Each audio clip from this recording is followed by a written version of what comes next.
março de 2024, a doutora Helena Vasconcelos Pimentel, especialista em História da Infância no Brasil Imperial pela Universidade Federal de Minas Gerais, estava catalogando fotografias da coleção Família Andrade Fonseca no Arquivo Público Mineiro, quando uma imagem chamou sua atenção. Era uma fotografia de família, datada de 1904, que carregava algo profundamente perturbador. Helena tinha 43 anos de experiência analisando fotografias históricas. Havia defendido doutorado sobre crianças negras no pós-abolição e publicado 3 livros sobre o tema. Naquela tarde de março, examinava a última caixa de uma doação trazida por Marcelo Fonseca Andrade, empresário de 72 anos que decidira doar 347 fotografias familiares guardadas há gerações. Se vocês ainda não se inscreveram no canal, façam isso agora, porque esta história vai muito além do que qualquer um poderia imaginar. E ativem o sininho para não perder nenhuma investigação. Deixem também nos comentários de qual estado vocês estão nos assistindo, porque essa história de Juiz de Fora tem conexões com todo o Brasil. A fotografia media 12 por 18 centímetros, montada em cartão rígido. As bordas amareladas pelo tempo tinham manchas de umidade e um vinco diagonal. O cartão trazia em letras douradas: fotografia moderna, José Ribeiro da Silva, Juiz de Fora. Na imagem, 5 pessoas posavam diante de cenário que simulava biblioteca elegante. No centro, um homem de 50 anos, bigode espesso e traje formal. À direita, mulher de 45 anos, vestido escuro de gola alta. Atrás, 3 jovens com roupas elaboradas. Mas no canto inferior esquerdo, quase fora do enquadramento, estava uma menina negra de 8 a 10 anos, vestido simples de algodão, rosto voltado para baixo, evitando a câmera. Helena pegou sua lupa. Foi então que viu. A mão direita da menina apresentava dedos em ângulo completamente antinatural. Dedos médio, anelar e mínimo curvados para dentro, formando garra permanente. Aquela não era posição voluntária, era deformidade. Helena sentiu seu coração acelerar. Suas mãos tremeram ao segurar a imagem. Aquele tipo de deformidade era característico de fraturas mal curadas em crianças que sofreram castigos físicos severos. Ela virou o cartão. No verso, em tinta marrom desbotada, Família Andrade Fonseca, Fazenda Boa Vista, junho de 1904. Coronel Augusto Cândido, Dan Mariana, Isabel Amélia, Carolina Augusta, Augusto Júnior e Leopoldina. 6 nomes, 5 membros da família. E Leopoldina, mencionada por último sem sobrenome, quase como nota de rodapé. Helena sentiu um arrepio. Leopoldina, nome comum entre meninas negras, filhas de escravizados. A ausência de sobrenome confirmava, ela não era família, mas agregada, criada doméstica. Havia algo mais. A mão esquerda de Isabel Amélia, filha mais velha, estava pousada no ombro de Leopoldina. Em período de hierarquia racial rígida, aquele toque em fotografia formal era extraordinariamente incomum. Helena sabia que precisava investigar. Aquela mão deformada não era apenas detalhe anatômico, era evidência, denúncia silenciosa que esperou 120 anos para ser ouvida. Na manhã seguinte, Helena chegou ao arquivo antes das 8 horas. Preparou o scanner de alta resolução Epson Expression B2000XL, capaz de capturar imagens em até 2.400 pontos por polegada. O processo levou 4 minutos. Quando o arquivo digital apareceu em seu monitor, Helena ampliou progressivamente. No Photoshop, criou camadas separadas, ajustou contraste e nitidez. O rosto de Leopoldina revelou feições delicadas, olhos que olhavam para fora do quadro, expressão de resignação profunda que não deveria existir em criança de 9 anos. Pequena cicatriz na sobrancelha esquerda, mal visível no original. O vestido era algodão simples, remendado no ombro direito, muito diferente dos vestidos elaborados das meninas Andrade Fonseca. Então focou na mão. Com ampliação em 400%,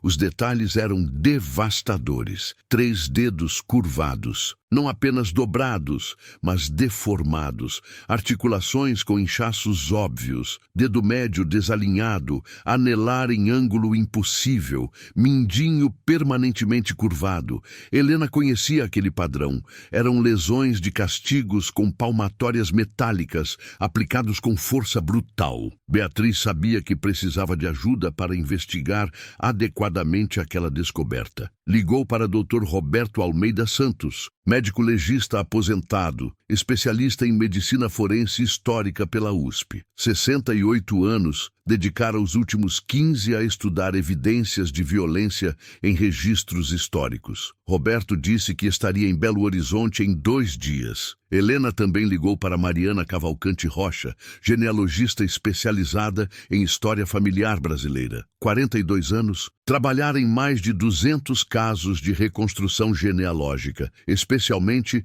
famílias negras, buscando origens pós-escravidão. Mariana estaria no arquivo na sexta. Na quinta-feira, às 14 horas, Roberto chegou. Examinou as impressões em silêncio por 10 minutos, fazendo anotações. Finalmente falou. Sua voz tinha tensão inesperada. As lesões eram resultado de fraturas múltiplas mal curadas. Pelo menos 3 dedos fraturados simultaneamente, provavelmente por impacto repetido de objeto contundente. Padrão consistente com palmatória. Mais perturbador. A posição do pulso sugeria que Leopoldina tentava esconder a mão atrás das saias durante a fotografia. Mas o tempo de exposição em 1904, entre 2 e 5 segundos, era longo demais. Em algum momento ela relaxou e a mão caiu, capturada para sempre. Roberto estimou que as fraturas ocorreram pelo menos 1 ou 2 anos antes. Leopoldina tinha aproximadamente 7 anos quando sua mão foi fraturada. Helena mostrou a inscrição no verso. Roberto leu e ficou em silêncio. Depois disse: ela foi incluída na lista de nomes. Alguém quis que ela fosse lembrada. Alguém sabia que esta fotografia guardava um segredo. Na sexta-feira, Mariana Cavalcante Rocha chegou ao arquivo com laptop e cadernos. Havia pesquisado preliminarmente o sobrenome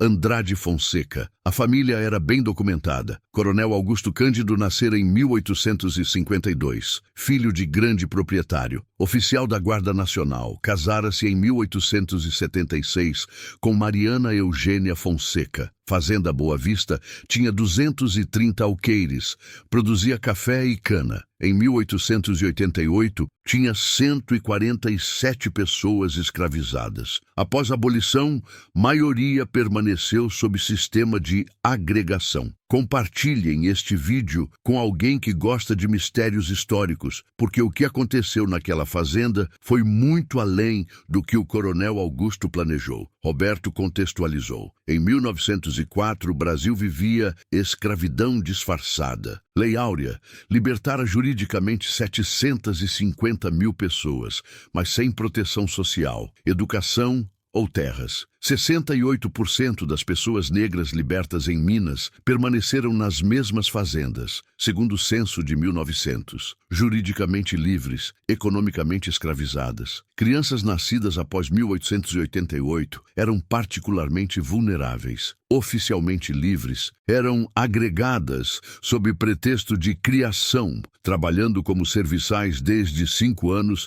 sem remuneração, sem educação, submetidas aos mesmos castigos de antes. Helena complementou com dados de Juiz de Fora. Em 1904, a cidade tinha 47 mil habitantes, 35% negros ou pardos. Alto índice de institucionalização compulsória de negros em hospícios e asilos. Entre 1890 e 1910, 230 mulheres negras foram internadas no Hospício Santa Teresa sob diagnósticos vagos. Crianças negras não tinham acesso a escolas. Poucas escolas católicas as aceitavam, apenas para trabalhos manuais. Castigos corporais eram legais sob pátrio poder. Palmatórias, chicotes e correntes eram instrumentos comuns. Diferença: crianças brancas recebiam castigos controlados. Crianças negras não tinham proteção. Teorias raciais da época consideravam seus corpos robustos, capazes de suportar mais dor. Mariana mostrou dado devastador. Em inventários de fazendas da região entre 1890 e 1910, 130 32 crianças negras foram listadas como agregadas, idades entre 5 e 14 anos. Apenas 19 tinham sobrenome, 113 identificadas só pelo primeiro nome. Roberto explicou que a ausência de sobrenome era negação de identidade, de linhagem, mantinha crianças em limbo legal onde podiam ser exploradas sem responsabilidades que escravidão formal impunha. Helena voltou à fotografia.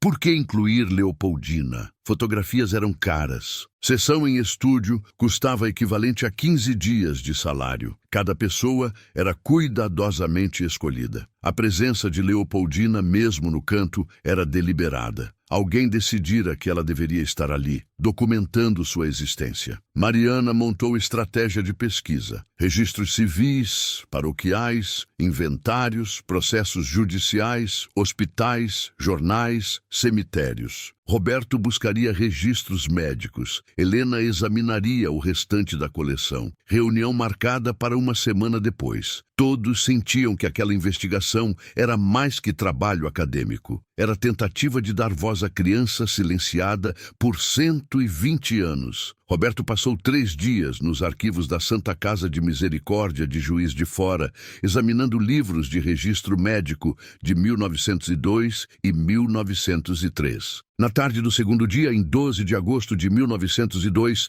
encontrou menor do sexo feminino, parda, aproximadamente 07 anos, nome Leopoldina, sem sobrenome, agregada à Fazenda Boa Vista, Coronel Augusto Cândido Andrade Fonseca, fratura múltipla metacárpica, mão direita, dedos médio, anelar e mínimo, edema acentuado, hematomas extensos. Paciente relata queda de escada. Exame físico sugere trauma por instrumento contundente. Fraturas reduzidas sem anestesia devido indisponibilidade. Criança desmaiou durante procedimento. Recomendada imobilização 0,6 semanas. Responsável: Coronel Augusto Cândido. Dr. Firmino Rodrigues, 12 de agosto de 1902. Paciente relata queda de escada, era história fabricada. Sem anestesia, significava que seu sofrimento não importava. Roberto encontrou outras 2 entradas. Março de 1900, ferimento no braço.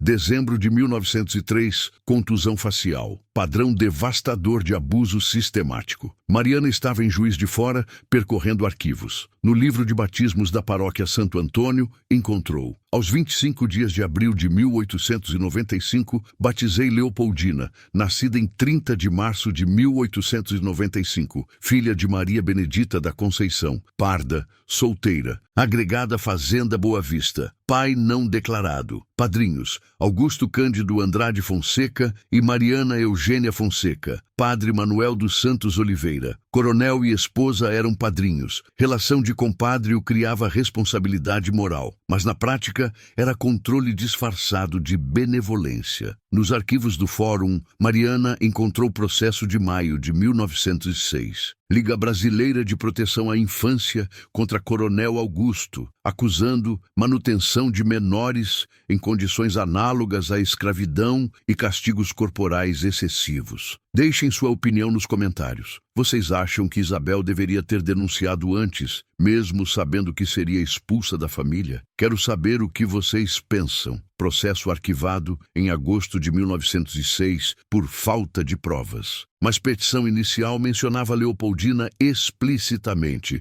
descrevendo castigos sistemáticos, privação de alimentação, jornadas superiores a 12 horas diárias, lesões permanentes. Denúncia feita por Isabel Amélia Andrade Fonseca, que fugira em janeiro de 1906 e procurara a Liga no Rio de Janeiro. Enquanto isso, Helena encontrou na coleção um envelope selado com caderno pequeno, capa de couro. Primeira página. Diário de Isabel Amélia Andrade Fonseca, iniciado em janeiro de 1903. Primeira entrada, 5 de janeiro de 1903. Começo este diário porque não posso mais guardar silêncio. As coisas que vejo nesta casa me sufocam. O que vi ontem não foi disciplina, foi crueldade. Leopoldina, que tem apenas 7 anos, derrubou bandeja de café. Papai pegou a palmatória de metal. Bateu 17 vezes. Eu contei. A cada golpe, Leopoldina gritava. Depois do 10º, apenas soluçava. No 15º, desmaiou. Mamãe levou-a embora. Papai voltou a comer como se nada tivesse acontecido. Helena leu dezenas de entradas. Isabel documentara tudo. Em junho de 1904, sobre a fotografia. Hoje tiramos retrato no estúdio.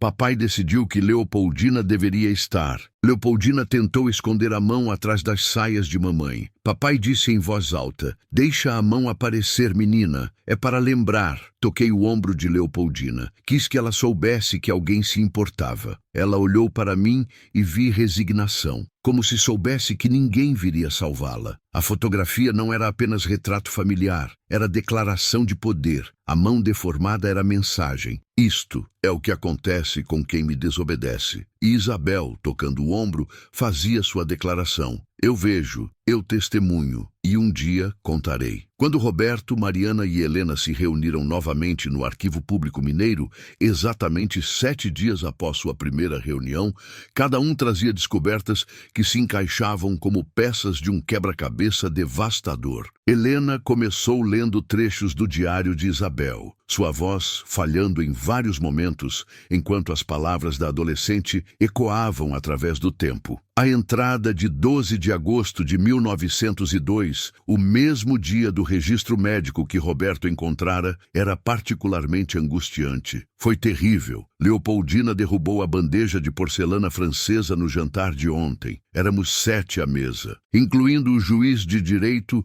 e o delegado de polícia que papai convidara para impressionar. A bandeja escorregou das mãos de Leopoldina e se espatifou no chão. Todos ficaram em silêncio. Papai levantou-se devagar, seu rosto transformando-se naquela máscara de fúria controlada que me apavora. Ele disse apenas: "Meu escritório, agora." Tentei intervir, mas mamãe segurou meu braço com força. Escutamos tudo. Os gritos de Leopoldina, o som da palmatória batendo, 17 golpes, contei cada um. Depois silêncio. Quando papai saiu do escritório, suas mãos estavam tremendo. Leopoldina estava desmaiada no chão. Sua mão direita estava inchada 3 vezes o tamanho normal, roxa, com os dedos em ângulo horrível. Mamãe chamou o Dr. Firmino. Ele veio, examinou, disse que os dedos estavam quebrados. Arrumou os ossos sem remédio para a dor, porque disse que seria desperdício de recursos. Leopoldina acordou gritando durante o procedimento e desmaiou novamente. Hoje ela tem febre alta. Sua mão está enfaixada. Maria Benedita, sua mãe, chora silenciosamente na cozinha, mas não ousa questionar papai. Roberto complementou com os detalhes médicos. As fraturas eram graves o suficiente para requerer redução cirúrgica adequada, mas isso não foi feito. O Dr. Firmino simplesmente forçou os ossos de volta ao alinhamento aproximado, sem anestesia, sem cuidado especializado. A probabilidade de má consolidação óssea era quase 100%. A probabilidade de dor crônica pelo resto da vida era praticamente certeza. Mariana então apresentou sua descoberta mais importante. Além do processo judicial de 1906, ela havia encontrado, nos registros da paróquia de Santo Antônio, o registro de casamento de Maria Benedita da Conceição, mãe de Leopoldina. Maria Benedita casara-se em 1907 com João Pereira dos Santos, trabalhador da Estrada de Ferro Central do Brasil. O casal mudara-se para Belo Horizonte em 1908, levando Leopoldina com eles. Isso significava que Leopoldina havia conseguido sair da fazenda Boa Vista. Mas quando? E em que circunstâncias? A resposta estava nas páginas finais do diário de Isabel. Em dezembro de 1905, Isabel escrevera: "Não aguento mais. Leopoldina agora tem 10 anos e continua sofrendo. Papai mudou a forma de castigá-la. Agora não bate mais onde deixa marcas visíveis. Bate nas costas, na barriga, nas coxas, lugares que as roupas escondem. Mas eu vejo quando ajudo a trocar suas roupas sujas de trabalho. Os hematomas roxos e amarelos, as marcas de cinto. Leopoldina não fala mais. Literalmente, ela ficou muda. Maria Benedita está desesperada. Eu também. Decidi fazer algo. Vou fugir. Vou ao Rio de Janeiro procurar tia Eulália, que papai expulsou da família por ser abolicionista. Vou contar tudo. Vou denunciar. Não importa se papai me deserdar. Não importa se nunca mais puder voltar para casa. Eu não posso mais ser cúmplice disto. Em janeiro de 1906, Isabel fugira. Com apenas 18 anos, pegara o trem para o Rio de Janeiro com as economias que guardara secretamente durante 2 anos. No Rio, encontrou sua tia Eulália, que tinha conexões com a Liga Brasileira de Proteção à Infância, organização progressista fundada em 1903 por médicos, advogados e ativistas preocupados com a situação das crianças pobres, especialmente negras, no pós-abolição. Isabel levara consigo documentos, páginas arrancadas de seu diário, cartas que copiara, até mesmo a conta do Dr. Firmino pelos atendimentos médicos de Leopoldina. A Liga moveu o processo em maio de 1906. O processo incluía o depoimento de Isabel, que Mariana lera na íntegra e agora compartilhava com a equipe. Declaro sob juramento que, durante os anos de 1902 a 1905, presenciei diretamente múltiplas ocasiões em que meu pai, Coronel Augusto Cândido Andrade Fonseca, aplicou castigos físicos desproporcionais e cruéis contra a menor Leopoldina Maria da Conceição, de aproximadamente 7 a 10 anos de idade, durante o período citado. Os castigos incluíam golpes com palmatória metálica, cinto de couro, privação de alimentação por até 48 horas e trabalho forçado por jornadas superiores a 14 horas diárias. A menor apresentava ferimentos graves recorrentes, incluindo fraturas ósseas, lacerações, contusões extensas e trauma psicológico manifesto através de mutismo seletivo. Minha mãe, Mariana Eugênia Fonseca, e os demais membros da família tinham conhecimento dos fatos, mas optaram por silenciar por medo ou cumplicidade. Apresento este testemunho, movida por imperativo moral e cristão, de proteger os indefesos, mesmo que isso signifique romper com minha própria família. Mas o processo fora arquivado. Por quê? Mariana encontrara a resposta nos anexos do processo. Uma carta do juiz de direito de Juiz de Fora ao procurador da Liga, datada de julho de 1906. Prezado senhor, informo que, após minuciosa análise do processo em questão, determino seu arquivamento por insuficiência probatória. O testemunho da senhorita Isabel Amélia Andrade Fonseca, embora detalhado, não encontra corroboração em testemunhas independentes. Os registros médicos apresentados não constituem prova inequívoca de má conduta, uma vez que acidentes domésticos são comuns em ambientes rurais. O coronel Augusto Cândido Andrade Fonseca é cidadão de reputação ilibada, membro respeitado desta comunidade, e as acusações apresentadas parecem derivar de conflito familiar privado sem fundamento jurídico suficiente para intervenção estatal. Arquive-se. Juiz João Batista Ferreira Campos. Era uma decisão política. O coronel era poderoso. O juiz era seu amigo. A palavra de uma filha rebelde e de uma organização progressista do Rio de Janeiro não pesava nada contra o poder local de um fazendeiro rico. Mas algo mudou após o processo. Helena encontrara no diário de Isabel uma carta que a tia Eulália enviara em outubro de 1906. Querida Isabel, tenho boas notícias. Embora o processo tenha sido arquivado oficialmente, nossa ação teve consequências. Maria Benedita, mãe de Leopoldina, procurou-me através do padre Manuel, que é simpatizante de nossa causa. Com recursos que consegui junto à Liga, comprei a quitação do débito que Maria Benedita alegadamente tinha com a Fazenda Boa Vista, valor de 300 mil réis, que teu pai afirmava que ela devia por anos de moradia e alimentação. Com a quitação legal, Maria Benedita pode finalmente deixar a fazenda. Ela casou-se com um ferroviário honesto e levaram Leopoldina para Belo Horizonte. A menina está livre. Tua coragem, ainda que não tenha resultado em punição legal ao teu pai, salvou aquela criança. Helena, Roberto e Mariana ficaram em silêncio por longo tempo após aquela leitura. Leopoldina havia sido salva, mas não pela justiça. Tinha sido salva pela coragem de uma jovem de 18 anos que arriscara tudo para denunciar o próprio pai, e pela rede de apoio que mulheres e homens progressistas construíram nas sombras da sociedade opressora da Primeira República. A fotografia de 1904 adquiriu novo significado. Não era apenas evidência de abuso, era um registro deliberado. O coronel havia ordenado que Leopoldina aparecesse na fotografia com sua mão deformada visível como demonstração de poder. Mas Isabel, tocando o ombro da menina, estava fazendo seu próprio registro. Eu testemunho, eu não esqueço e lutarei. Mariana Cavalcante Rocha tinha agora uma nova missão: rastrear o que acontecera com cada pessoa naquela fotografia de 1904. Ela começou por Leopoldina, a criança cujo sofrimento havia iniciado toda aquela investigação. Nos registros de Belo Horizonte, Mariana encontrou que Maria Benedita da Conceição e João Pereira dos Santos haviam se estabelecido no bairro do Barro Preto em 1908. João trabalhava como maquinista na Estrada de Ferro Central do Brasil, com salário fixo, moradia funcional fornecida pela ferrovia e direitos trabalhistas básicos.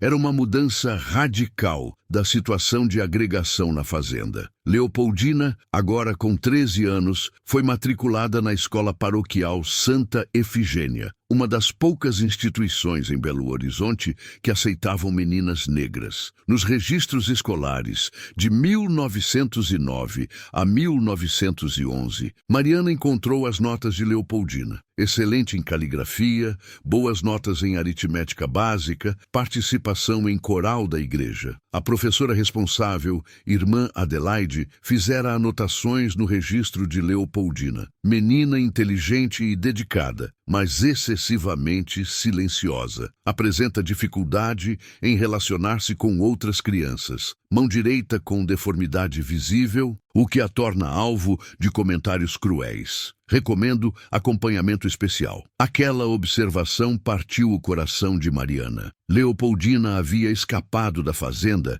mas carregava no corpo e na alma as marcas permanentes do que sofrera. Em 1912, aos 17 anos, Leopoldina conseguiu emprego na fábrica de tecidos Santa Bárbara, uma das maiores indústrias têxteis de Belo Horizonte. Seu registro trabalhista, preservado no arquivo da antiga fábrica, indicava operária, setor de tecelagem manual, salário mensal de 40 mil réis, jornada de 10 horas diárias. Nas observações, limitação física parcial mão direita, mas desempenho satisfatório em funções adaptadas. Em 1915, aos 20 anos, Leopoldina casou-se. Mariana encontrou o registro de casamento na paróquia de São José. Leopoldina Maria da Conceição, 20 anos, operária, filha de Maria Benedita da Conceição. Casou-se com Antônio Carlos Ferreira, 23 anos, ferroviário, filho de José Antônio Ferreira e Ana Maria Ferreira. Finalmente, aos 20 anos, Leopoldina ganhara um sobrenome completo: Leopoldina Maria da Conceição Ferreira. O casal teve 3 filhos. Mariana encontrou os registros de nascimento: José Carlos,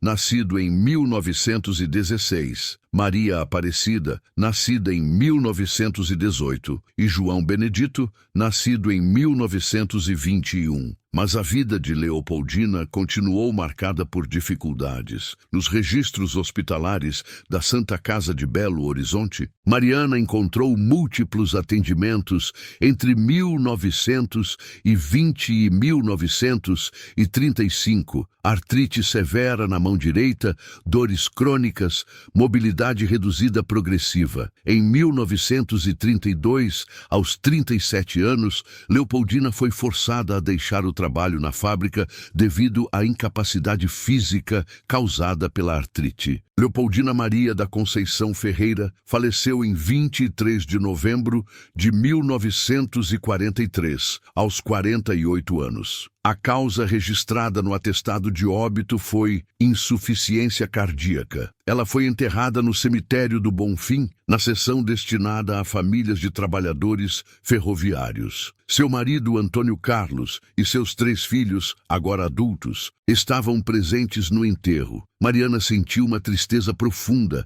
ao ler aquele atestado de óbito. Leopoldina vivera apenas 48 anos, uma vida inteira marcada pelas cicatrizes físicas e emocionais do que sofrera na infância. Mas ela havia sobrevivido. Casara-se, tivera filhos, trabalhara honestamente, criara uma família. Dentro das limitações impostas pelo racismo estrutural, pela pobreza, pelas sequelas físicas, Leopoldina construíra uma vida digna. Mariana, então, investigou o destino de Maria Benedita, mãe de Leopoldina. Maria Benedita vivera até 1938, falecendo aos 62 anos. Nos últimos anos de vida, morara com sua filha Leopoldina e ajudara a criar os netos. Em seu testamento simples, registrado em cartório, Maria Benedita deixara uma carta para seus netos, que Mariana encontrou anexada ao processo de inventário. Aos meus netos queridos, quero que saibam que sua avó e sua mãe foram mulheres fortes. Vivemos tempos difíceis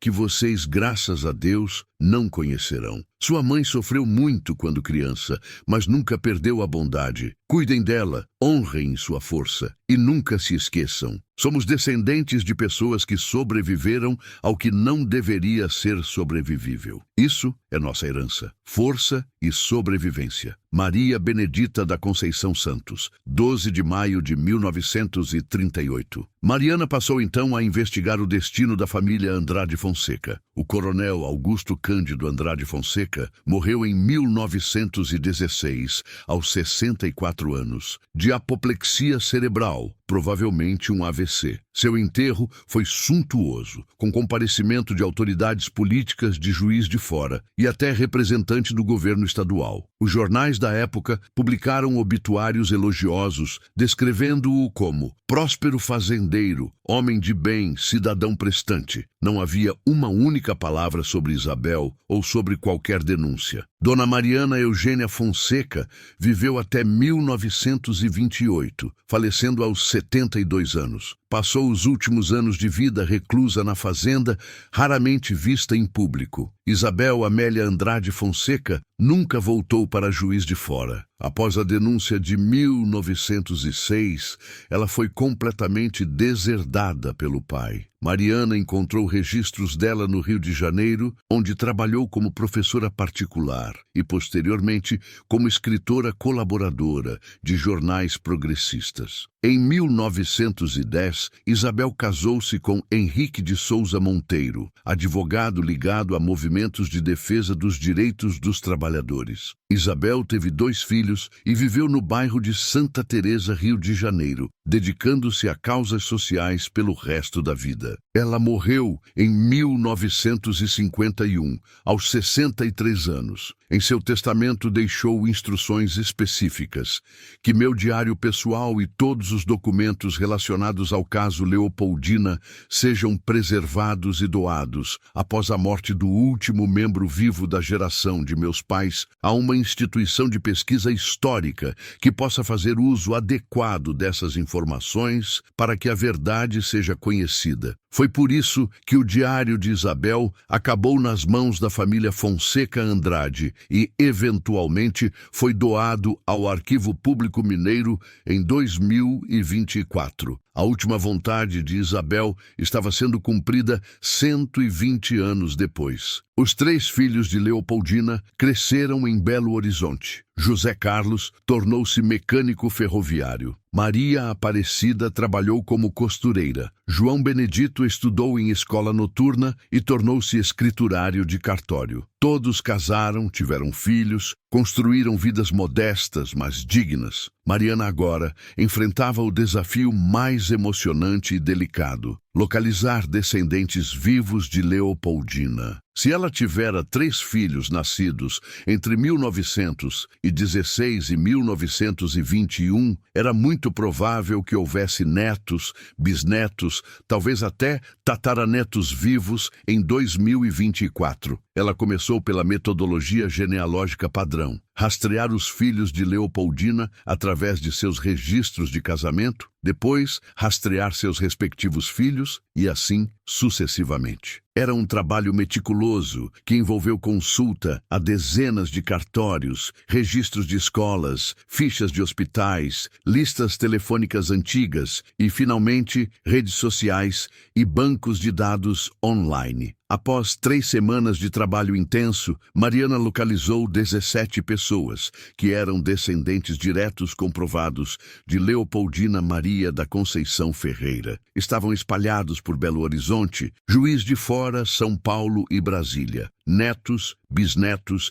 e 3 tataranetos. A pessoa mais velha era Conceição Aparecida Moreira, 58 anos, professora aposentada de História em Escola Pública de Belo Horizonte, bisneta de Leopoldina, filha de Maria Aparecida. Mariana decidiu contatá-la primeiro. A ligação telefônica foi emocionalmente intensa. Conceição conhecia a história de sua bisavó apenas superficialmente. Sabia que Leopoldina tinha uma mão deformada e que havia trabalhado muito duro, mas não sabia os detalhes de sua infância. Ninguém na família falava sobre isso. Era um silêncio que atravessara gerações. Quando Mariana explicou o que haviam descoberto, Conceição começou a chorar no telefone. Ela disse: "Durante toda a minha vida ouvi minha avó Maria Aparecida dizer que vovó Leopoldina era a mulher mais forte que ela conheceu, mas que carregava uma tristeza que nunca conseguia ser totalmente apagada. Agora eu entendo. Helena Vasconcelos Pimentel, Roberto Almeida Santos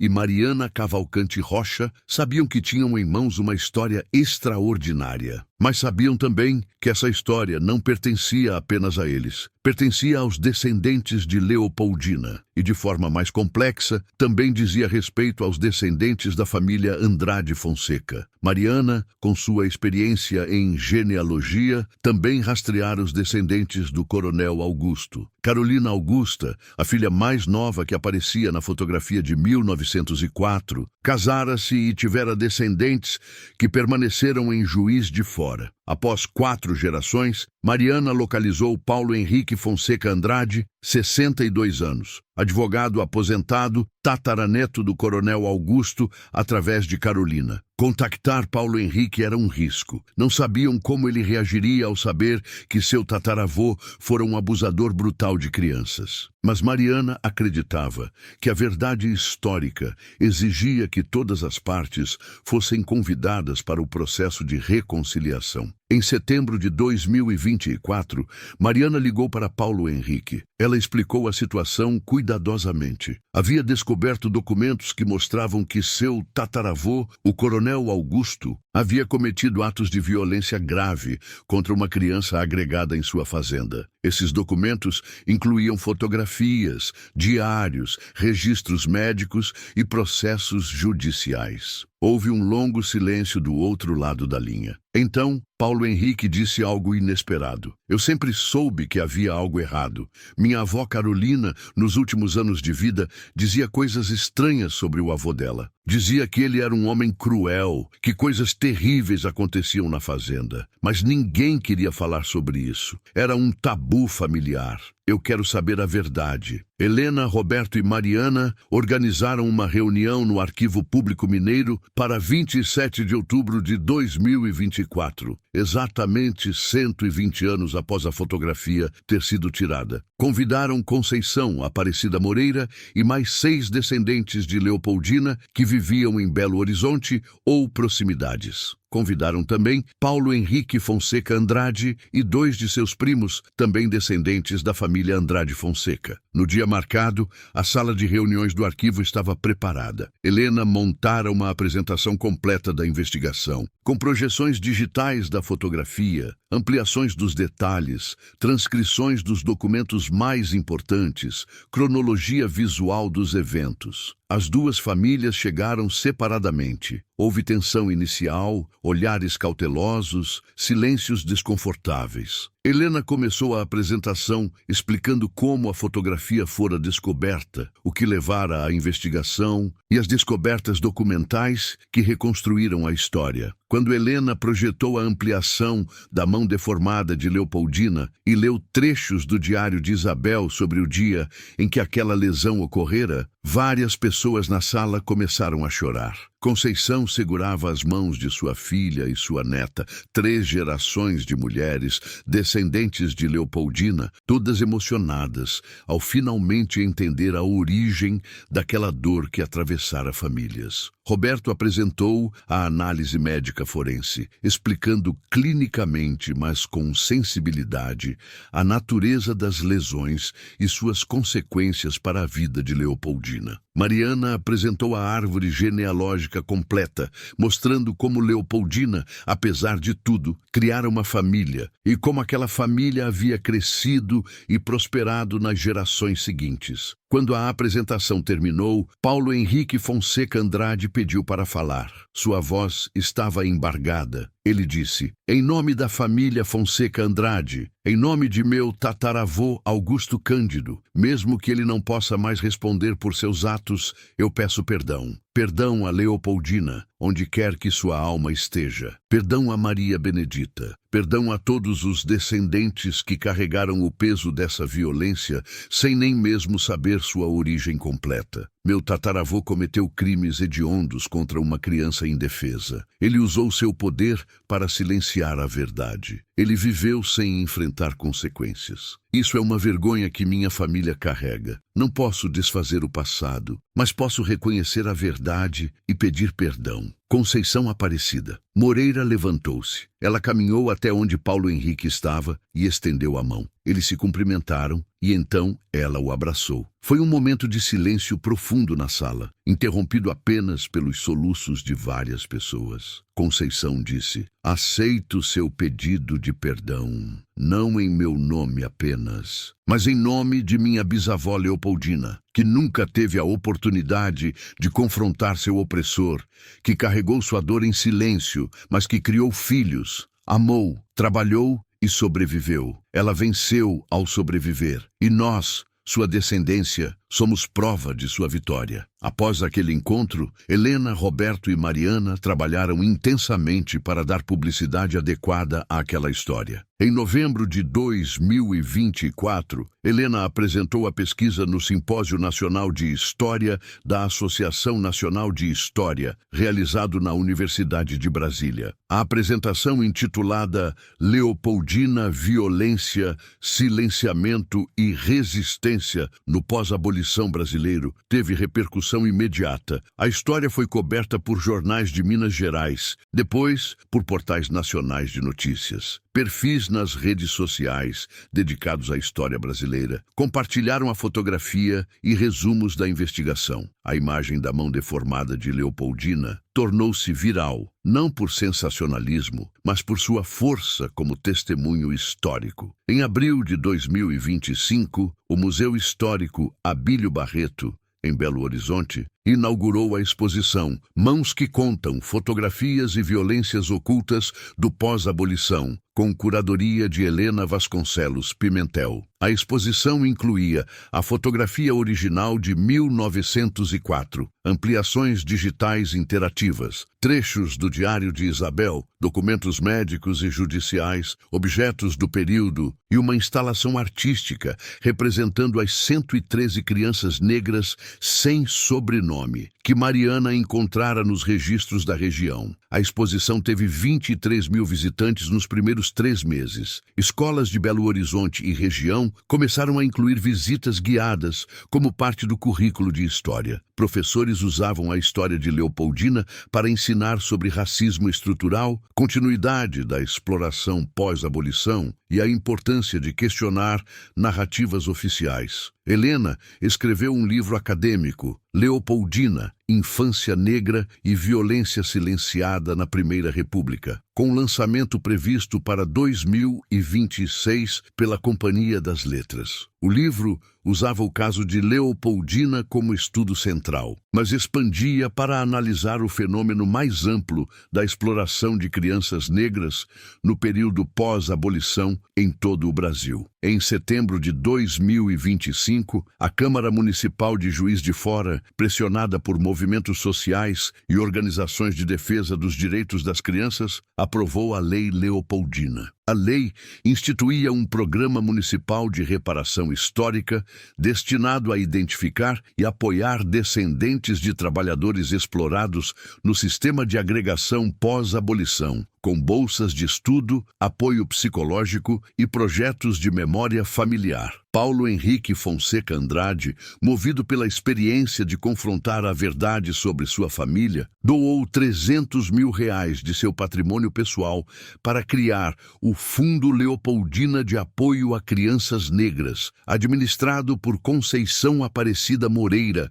e destinado a financiar a educação de crianças negras em situação de vulnerabilidade em Juiz de Fora e Belo Horizonte. A fotografia original de 1904 permaneceu no Arquivo Público Mineiro, mas foi digitalizada em altíssima resolução e disponibilizada online com uma página dedicada contando toda a história. A página recebeu mais de 80 mil visualizações no primeiro ano. Universidades começaram a usar o caso Leopoldina em cursos de História, Sociologia, Serviço Social e Direito. Pelo menos 12 dissertações de mestrado e 3 teses de doutorado foram iniciadas entre 2025 e 2026, tendo a história como tema central ou tangencial. Em outubro de 2025, exatamente um ano após o primeiro encontro das famílias, uma segunda reunião foi organizada. Desta vez, 23 descendentes de Leopoldina e 7 descendentes da família Andrade Fonseca compareceram. Houve partilha de fotografias, histórias familiares, memórias. Paulo Henrique trouxe fotografias antigas da Fazenda Boa Vista e descendentes de Leopoldina puderam finalmente ver o lugar onde sua ancestral sofrera e também onde encontrara, no gesto de Isabel tocando seu ombro, um lampejo de humanidade. Conceição Aparecida. Moreira usava agora a história de sua bisavó em suas palestras sobre racismo e memória histórica. Ela dizia: Leopoldina não pôde contar sua própria história. Foi silenciada pelo trauma, pela opressão, pela sociedade que não queria ouvi-la. Mas 120 anos depois, sua mão deformada falou. A fotografia testemunhou. E nós, seus descendentes, nos tornamos as vozes que ela não pôde ter. Helena, em entrevista para documentário produzido pela TV UFMG sobre a descoberta, refletiu sobre o significado mais amplo. Esta história nos ensina que o passado nunca está verdadeiramente enterrado. Ele sobrevive em fotografias esquecidas, em diários guardados, em documentos arquivados, em corpos marcados, em silêncios que atravessam gerações. Nossa responsabilidade como historiadores, como cidadãos, como seres humanos, é estar atentos, é olhar além do óbvio, é questionar as narrativas de poder que tentam esconder violências, é dar voz aos silenciados, mesmo que essa voz venha 120 anos atrasada. Se esta história tocou vocês, inscrevam-se no canal e ativem as notificações para não perder nossas próximas investigações históricas. Deixem um like para que mais pessoas possam conhecer a história de Leopoldina e aprender as lições que ela nos ensina. E compartilhem nos comentários suas reflexões sobre como o racismo e a violência contra crianças vulneráveis continuam existindo de formas diferentes, mas ainda devastadoras em nosso tempo. Às vezes as respostas estão esperando para serem descobertas, escondidas em fotografias antigas, diários esquecidos ou detalhes que ninguém notou. E quando finalmente as descobrimos, temos a obrigação moral de contar essas histórias, de honrar essas vidas e de lutar para que essas violências nunca mais se repitam.